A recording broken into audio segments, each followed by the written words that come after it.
आज यहाँ पर हम एक नई सीरीज की शुरुआत करने वाले हैं जिसका नाम है रियल पीपल रियल स्टोरीज। अगर आपकी लाइफ में कुछ ऐसा हुआ है जो बाकी सबके लिए एक इंस्पिरेशन है, यानी कि कोई बहुत बड़ी प्रॉब्लम है जिसको आपने ओवरकम किया है, या फिर कोई स्ट्रगल है जिसके थ्रू आप निकल करके लाइफ में आगे बढ़ रहे हो, और अगर आप यहाँ पर आना चाहते हो तो आपको हमको एक ईमेल भेजना है info@sandeepmaheshwari.com पर। हमारी टीम आपको कॉन्टैक्ट करेगी। उसके बाद में आप यहाँ पर आओगे और 1-on-1 मैं आपके साथ में इंटरेक्ट करूँगा और आपकी जो स्टोरी है वो पूरी दुनिया के साथ में हम शेयर करेंगे।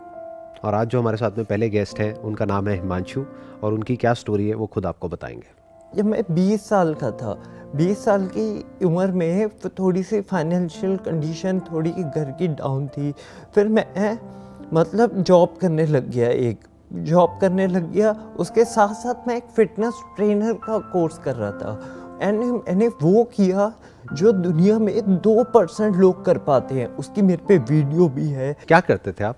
5th फ्लोर पे रेलिंग होती है, रेलिंग पे खड़े होके 1 लाख स्क्वाट्स एंड मैंने और 5th फ्लोर से ही रेलिंग पे खड़े लटक के चिनअप्स मैंने करी है। वो ओनली 1% लोग कर पाते हैं। एंड फिर मेरी लाइफ में एक इंसिडेंस हुआ। मैंने प्रीवियस ईयर अपने बारे में पता नहीं लॉकडाउन हुआ, मैं पता नहीं क्यों डिप्रेस हो गया। एक दोस्त नहीं मेरा, एक फ्रेंड नहीं, बल्कि फैमिली भी थोड़ी कम सपोर्ट कर रही थी। क्योंकि इसलिए कर रही थी क्योंकि वो मेरे प्रोफेशन से दुखी थी। मेरा प्रोफेशन एक्चुअली था पर्सनल ट्रेनिंग, वो मेरे लिए फिटनेस में, और था स्क्रिप्ट राइटिंग एंड डायरेक्टिंग। मेरा प्रोफेशन ये था, तो वो उससे बहुत ज़्यादा परेशान थी। वो मुझे अपने बिजनेस में ले जाना चाहते थे पापा। तो फिर मैं थोड़ा डिप्रेस हो गया। मैंने अपने बारे में इतना बुरा कुछ बोला, इतना बुरा बोला कि वो एग्जैक्टली हो गया उसके 2 महीने बाद ही, और मैं शॉक हो गया। लेकिन आपने ऐसा क्या बोला अपने बारे में? मैंने अपने बारे में एक चीज़ बोली थी कि मुझे एक डीमन अंदर से खाए जा रहा है जिसका इफेक्ट आने वाले दिन में मेरी बॉडी पर दिखेगा। और वही हुआ। मेरे को एक ऐसी डिजीज़ हुई जिसका नाम है MS, और वो डिजीज़ मुझे अंदर से कमज़ोर कर रही है, और उसका इफेक्ट मेरी राइट लेग पूरा राइट साइड पे दिखाई दे रहा है। लेकिन मुझे इससे कुछ फ़र्क नहीं पड़ता। इसका कॉज क्या है? इसका कॉज कुछ भी नहीं है, कुछ सिम्टम्स नहीं है। डॉक्टर ने इसका अभी तक रिसर्च चल रही है इसकी कि ये होता क्यों है। अभी तक डॉक्टर भी पता नहीं लगा पाए हैं MS के बारे में। ये रीज़न है इसका। ओवरनाइट ही हो गया ये? जैसे आप रात को सोए और सुबह उठे तब ये प्रॉब्लम शुरू हो गई एकदम से अचानक से। और आप गए चेकअप कराने, तब धीरे धीरे आपको पता लगा कि ये प्रॉब्लम है? पहले तो डॉक्टर्स को समझ ही नहीं आया होगा ये क्या हो रहा है क्या नहीं हो रहा। कुछ समझ में नहीं आया। जब मैंने अपने डॉक्टर्स को वीडियोस दिखाई फोन में, डॉक्टर्स कह रहे आपको भी ये हो सकता है। वो देख के डॉक्टर शॉक हो गए थे कि ये हो क्या आपको। तो इसकी कोई मेडिसिन चल रही है आपकी? कोई ट्रीटमेंट चल रहा है? ट्रीटमेंट इसका एक चला था मेरा। फरवरी में मुझे इंजेक्शन लगे थे रोटेक्सीमेक्स के, जिसका साइड इफ़ेक्ट आप मेरे फेस पे देख सकते हैं, पिंपल का। ये सब हो गया था मेरा। तो मुझे इससे कुछ फ़र्क नहीं पड़ता, चल रहा है चलो। अभी भी मैं बाइक चलाता हूँ, अभी भी मैं जिम जाता हूँ, और जिम भी इतनी अच्छी एक्सरसाइज करता हूँ कि मेरा एक जो मुझे दोस्त अभी भी मिला है वो भी नहीं कर पाता, और जिम में आने वाले भी लोग नहीं कर पाते थे। इतनी अच्छी एक्सरसाइज करता हूँ और करवाता हूँ। कितना टाइम हो गया इस प्रॉब्लम को? इस प्रॉब्लम को पिछले साल अक्टूबर में, और उसके जस्ट 2 महीने पहले मैं अपने बारे में बहुत बुरा बोल रहा था। तो जब आपके साथ में ये हुआ 1 साल पहले, हाँ जी, तो उसके बाद में लाइफ पूरी तरह से चेंज हो गई होगी आपकी, आई एम श्योर। पहले तो शुरू में तो समझ ही नहीं आ रहा होगा इस सिचुएशन से डील कैसे करें। कुछ टाइम तो लगा होगा इसको एक्सेप्ट करने में कि इतनी बड़ी चीज़ हो गई है एकदम से। तो आज आप इस सिचुएशन से कैसे डील कर पा रहे हैं? जब मैं गली में से जा रहा होता हूँ तो मुझे लोग घूर के देखते हैं कि ये हो क्या गया। पहली बात तो मैं लोगों को देखता ही नहीं हूँ। मैं अपना, अगर मुझे जाना है रोड पे तो मैं जाता हूँ, अपना काम करता हूँ और घर पे आता हूँ। लोगों को मैं इग्नोर मारता हूँ, क्योंकि लोगों का काम ही होता है कहना। लोगों की बेकार की बातों में मैं गौर नहीं करता। मैं अपना खाता हूँ, पीता हूँ, एंजॉय करता हूँ बिल्कुल। अभी भी मैं बाइक चलाता हूँ और अभी भी मैं सीढ़ियों पे, अभी मेरा दोस्त आया था मेरे साथ, वो स्टेयर्स पे चढ़ के आ रहा था, मतलब धीरे स्लोली आ रहा था। मैं अभी भी स्टेयर्स पे रनिंग करके आ रहा था और वो भी मुझसे पीछे था। और उसने भी अभी रेस लगाई थी कुछ दिन पहले मुझसे। मेरे को चलने में दिक्कत होती है लेकिन भागने में नहीं होती, और भागने में मैं किसी को भी पीछे कर सकता हूँ, किसी को भी। That's good. मैं डीमोटिवेट हुआ था, थोड़ा सा हुआ था जब मैं हॉस्पिटल में एडमिट था, तब हुआ था। फिर उसके बाद पापा का बहुत सपोर्ट रहा है मेरे ऊपर, बहुत ज़्यादा। अगर पापा नहीं होते ना तो शायद ही मैं यहाँ पे बैठा होता। पापा मेरे बहुत अच्छे, पापा, मम्मी और ख़ासकर सिस्टर, क्योंकि सिस्टर थी जो मेरे साथ सारा दिन रही थी, क्योंकि एक्चुअली वो नर्स है इसलिए। तो मेरे सेशंस कब आपने देखने शुरू करे और उसका क्या असर आया आपकी लाइफ सर पे? आपके सेशन से मैंने बहुत बात सीखी। एक बात आपने लोगों से कही थी कि कोई भी आपको डिमोटिवेट करता है, ये क्यों नहीं हो पाएगा आपसे, क्यों नहीं कर पाओगे आप, ये क्यों नहीं कर पाओगे। तो आपने एक चीज़ कही थी, एक वर्ड में आंसर दो, और वो थी क्यों। क्यों नहीं हो पाएगा, क्यों। और वाकई में लोगों के मुंह बंद हो गए थे उस वक्त। मैंने ये 10 में से 10 लग के साथ अप्लाई किया था और 9 लोगों का, उसमें से 9 से 8 लोगों का मुंह बंद ही था। वो सोच रहे थे कि बोलूँ क्या मैं इसको। मतलब अगर कोई भी आपको कुछ कहता है कि आप ये नहीं कर पाओगे तो आप उनसे क्वेश्चन पूछते हो कि क्यों नहीं कर पाऊंगा, क्यों फिर नहीं उनके कर पास में कोई पाऊंगा? जवाब ही नहीं होता कोई है। जवाब नहीं होता उनके पास, कोई भी जवाब नहीं होता उनके पास से। अपने फ्यूचर के बारे में आप क्या सोचते हो, कहाँ देखते हो अपने आप को 5 साल अपने बाद, आप 10 को साल मैं बाद? बहुत अब ऊपर देखता हूँ, बहुत ऊपर, बहुत ऊपर। मैं इतना जानता हूँ कि मुझे आने वाले टाइम में कोई रोक नहीं सकता आगे बढ़ने से, कोई भी नहीं।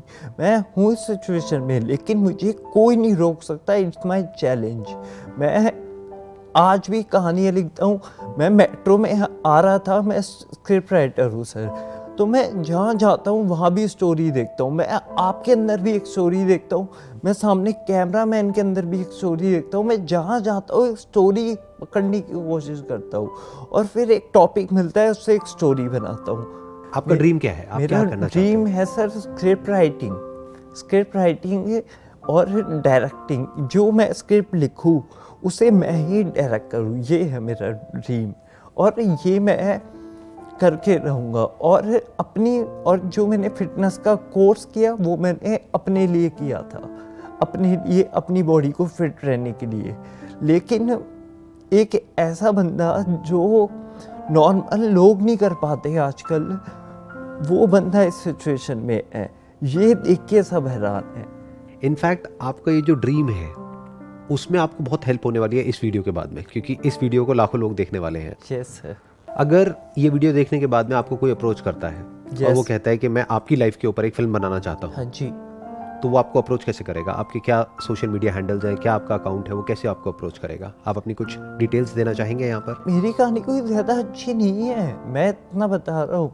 अगर बनानी है तो उसके ऊपर बनाओ जो बच्चा रोड पे भीख मांगते हुए दिखाई देता है, जो बेचारे के मम्मी पापा नहीं होते, खामखा भीख मांगता है। मेरे को उसको देख के रोना आता है अंदर से कि हमारा सिस्टम कर क्या रहा है। एक बेचारा बच्चा भीख मांग रहा है और हम कुछ भी नहीं कर रहे हैं। कुछ भी नहीं कर रहे।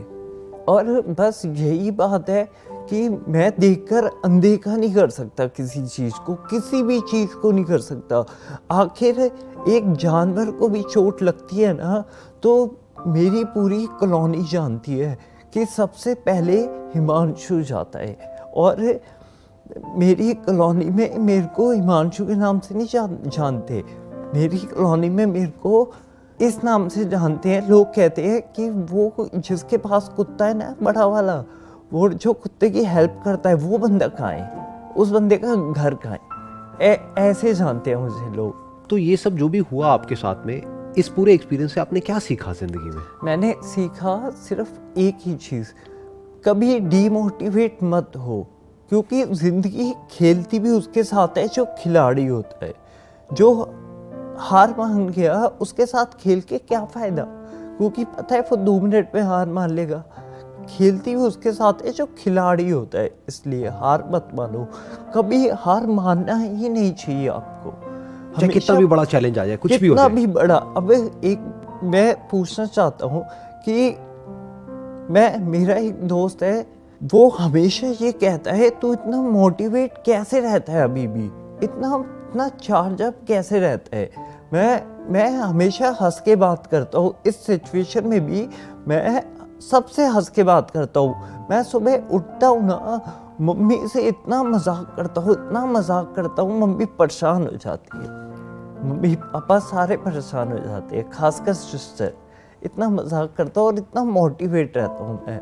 तो आप ये मैसेज देना चाहते हैं लोगों को जो अभी आपको देख रहे हैं कि लाइफ में कभी भी अपने आप को उल्टा मत बोलो? कभी मत बोलो, जिंदगी में अपने बारे में मत बोलो और दूसरों के बारे में भी मत बोलो। आप हमेशा अपने बारे में अच्छा बोलो और पक्का श्योर आपके साथ अच्छा ही होगा। आपकी इस बात से ना मेरे को कबीर का एक दोहा याद आ रहा है। आई एम नॉट श्योर आपने सुना है या नहीं सुना है। आपने सुने हैं कबीर के दोहे, पढ़े हैं, सुने सर, हैं? थोड़े बहुत।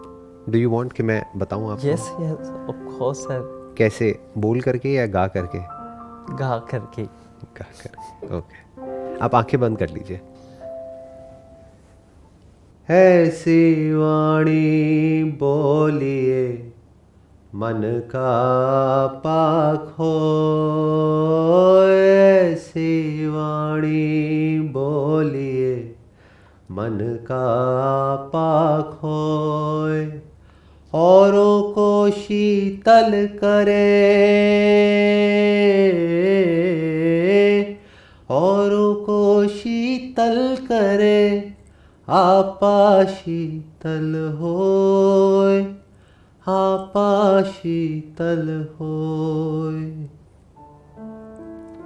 सिंगर भी हो सर, हिडन टैलेंट। हाँ नहीं, हिडन टैलेंट है, कई हिडन टैलेंट है।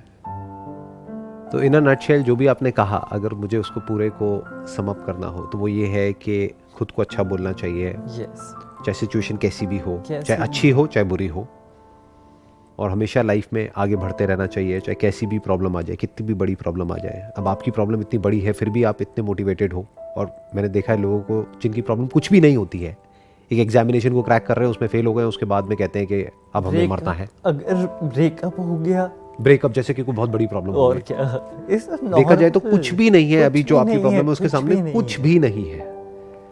तो इतना सब होने के बाद भी आप लाइफ में आगे बढ़ रहे हो। आई एम श्योर ये वीडियो देखने के बाद में वो लोग जो अभी देख रहे हैं उनको बहुत कुछ सीखने को मिलेगा, बहुत इंस्पिरेशन मिलेगी, और कुछ ऐसे लोग जो शायद अभी हिम्मत हार रहे होंगे, ये देखने के बाद में उनके अंदर हिम्मत आएगी और वो लाइफ में कुछ कर पाएंगे। Wish you all the best. It was pleasure meeting you and pleasure talking to you. May God bless you. Thank you sir. Most welcome.